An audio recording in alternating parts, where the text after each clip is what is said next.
고른 책은 지극히 사적인 러시아라는 책으로, 이 작가가 옛날 비정상회담이라는 방송에 러시아 대표로 나왔던 일리아라는 사람이더라고요. 제가 이제 러시아에서 유학을 좀 오랫동안 하고 왔는데, 지나가다가 러시아 하면은 그냥 괜히 한 번 더 눈길 한 번 더 주게 되고 궁금해지고 이런 게 있어요. 읽을 걸 한번 골라보다가 러시아라는 이름이 있길래 한번 골라봤고요. 한국인들이 러시아라고 생각을 하면은 뭐 겨울, 눈, 그다음에 불곰, 아니면 좀 나이 있는 분들은 이제 스킨헤드나 빨갱이 이런 이미지 많이 떠올리실 텐데, 직접 살아봤고 러시아인들 입장에는 되게 왜 이런 생각을 하지 싶은 것들이 되게 많이 질문을 하더라고요.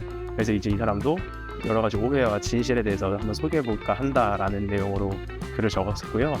이게 제가 직접 느꼈던, 유학 생활하면서 느꼈던 러시아랑 어떤 차이가 있을지도 좀 궁금했었고요. 가벼운 내용만 다루는 게 아니라 러시아의 지리적인 특징이라던가 역사랑 정치를 바라보는 시점이라던가 러시아는 어떤 휴일이 있고 문화가 있는지 이런 내용까지 좀 다뤄지다 보니까 가볍게 읽으려고 했는데 생각보다 가볍지 않았던 책이었어요. 일단 총 3가지 파트로 나눠져 있는데요. 편견을 깨고본 러시아라는 내용으로 첫 번째 파트가 이루어져 있는데, 이게 아까 말씀드렸던 지리라던가 러시아인의 특징이라던가 이런 내용들이 있고요. 두 번째로는 붉은 제국 그 이후라는 내용인데, 이건 이제 보통 역사랑 정치적인 관점에 대해서 소개를 하고 있고요.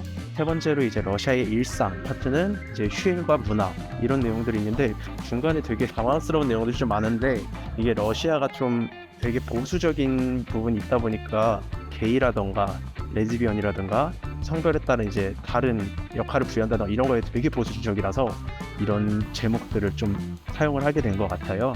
개인적으로 제가 이 3가지 파트 중에 가장 재밌게 읽었던 거는 이 러시아의 일상 중에서 러시아의 크리스마스는 1월 7일입니다 라는 내용인데, 러시아는 다른 달력을 쓰다 보니까 전통적으로는 1월 7일이 크리스마스로 정해져서 날짜를 기리고 있고요. 외국인이 러시아에 가면 가장 놀랄 수 있을 것 같은 게 3월 8일 여성의 날이에요. 이 여성의 날이 되게 특이한 게 동네 곳곳에 트럭들이 다니면서 장미를 많이 팔거든요. 보통 꽃을 준다고 생각을 하면은 우리는 이제 뭐 여자친구나 와이프라던가 이런 사람들한테만 줄 텐데, 여기는 되게 특이한 게 학교 동료들한테도 주고요, 선생님한테도 주고요, 동네 마트 같은 데 가면은 여성의 날 축하한다라고 저원한테도 얘기를 하거든요. 이게 하나의 되게 특이한 나라인 것 같아요. 그런 거 보면은 그런 식으로 여성과 남성에 대해서 좀 많이 나누려고 하는 그런 게 좀 있어요. 이런 내용들을 보다 보니까 제가 처음에 봤을 때 많이 당황했던 기억도 나고 좀 신기했던 그런 여러 가지 경험들이 생각이 나서 재밌게 읽었었던 것 같아요. 러시아가 좀 궁금하다던가 이런 분들이라면 한번 읽어보시는 것도 좋을 것 같습니다. 300쪽 정도 되는 막 두껍진 않은 책이다 보니까 1시간 내로는 읽을 수 있는 적당한 내용의 책인 것 같습니다. 제가 많이 살았다 보니까 좀 아끼는 국가인데, 전쟁 때문에 여러 가지 이미지도 그렇고 상황이 좀 안 좋다 보니까 좀 아쉬운데, 편견이 있다면 한번 읽어보시는 것도 한번 재밌을 것 같아요. 네, 이만 마치겠습니다.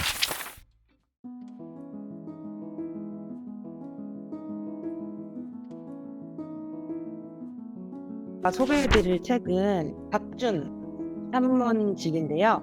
온다고 달라지는 일은 아무것도 없겠지만 이라는 책입니다. 먼저 이 책은 제가 정말 좋아하고 좀 아끼는 책이고 선물을 좀 하기도 하는 책인데요.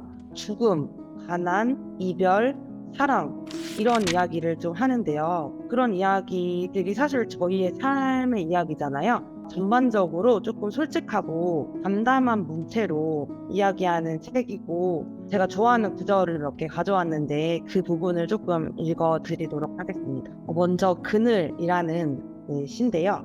남들이 하는 일은 나도 다 하고 살겠다며 다짐했던 날들이 있었다. 어느 밝은 시절을 스스로 등지고 걷지 않아도 될 걸음을 재촉하던 때가 있었다는 뜻이다. 사회가 원하는 압박당에서 살아가는 우리들의 모습을 좀 비유한 시라는 생각이 들었고요. 생각해보면 저도 10대 때는 대학을 진학하기 위해서, 그리고 또 20대 때는 남들이 다 하는 스펙을 쌓기 위해서 관심도 없는 토익학원을 정말 오랫동안 다니고, 근데 또 이제 30대가 되니까 안정적인 뭔가 직업을 가져야 되고 결혼도 해야 되고 사회적으로 저희한테 뭔가 원하는, 뭔가 저희도 그렇게 따라야 될 것 같은, 그렇게 해야 뭔가 보통의 삶을 사는 것 같은 그런 생각이 들어서 그런 식으로 살았는데요. 나이를 조금씩 먹으면서 이런 것들의 마음이 저는 조금 이렇게 좀 나아지는 것 같아요. 예전에는 걷지 않아도 될 걸음을 재촉해서 걸었다면 지금은 조금 나는다고 그들은 또 그들의 삶이고 편하게 생각하기 시작했기 때문에 이 시는 사회적 시간을 살아가는 우리의 모습을 좀 비유하는 시라서 공감이 되어서 가져와 봤고요.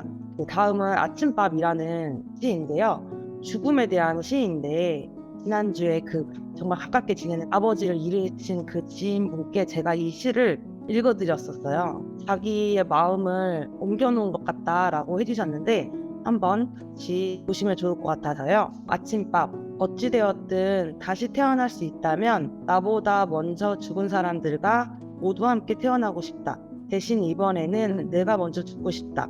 내가 먼저 죽어서 그들 때문에 슬퍼했던 마음들을 되갚아주고 싶다.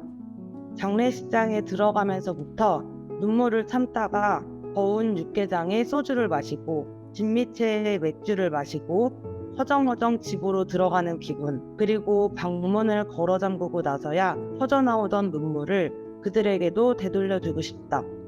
그렇게 울다가 잠들었다가 다시 깨어난 아침, 부은 눈과 여전히 아픈 마음과 입맛은 없지만 그래도 무엇을 좀 먹어야지 하면서 입안으로 우겨넣는 밥, 그 따뜻한 밥 한 숟가락을 그들에게 먹여주고 싶다라는 시인데요. 이런 좀 슬픈 이런 죽음, 아침밥으로 표현을 한 게 굉장히 너무 놀랍고 가까운 지인의 아버지가 돌아가셨을 때 너무 슬펐고 저는 이게 굉장히 마음의 위안이 되고 너무 와닿는 그런 시였습니다. 마지막으로 이 책은 읽으면은 뭔가 위로도 되고 위안도 되고 마음이 편안해지고 좀 깨달음도 얻는 책이고요. 온다고 달라지는 일은 아무것도 없겠지만 인데요. 사실 아무것도 달라지는 건 없잖아요. 울어봤자 달라지는 건 없지만 그래도 같이 울면 조금 덜 창피하고 조금 힘이 되고 그렇겠다라는 작가의 따뜻한 말이 담겨 있는 되게 따뜻한 책입니다.